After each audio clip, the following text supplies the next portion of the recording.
อยกะยากที่พวกเขาผ่านต่อเวียกงานสูงส่ง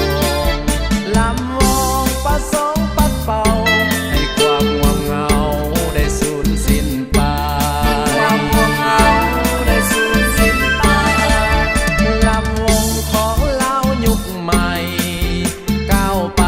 ในการสร้างสรรค์ประเพณีลาวฟ้อนลำงามตาทั่วประเทศก็พากันนิยมแอนฟ้อนอ่อนสอนฟ้อนลำก้าวหน้า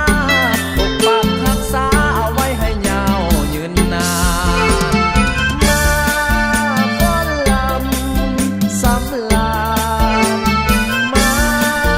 ฟ้อนลำสำลา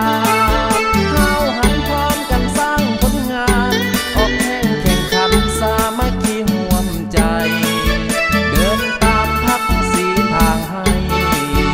ก้าวไปสู่ลักไสดังไม้กลมเกี่ยวฮักแพงกันไว้สดชื่นแจ่มใสเมื่อได้ลำวงลาว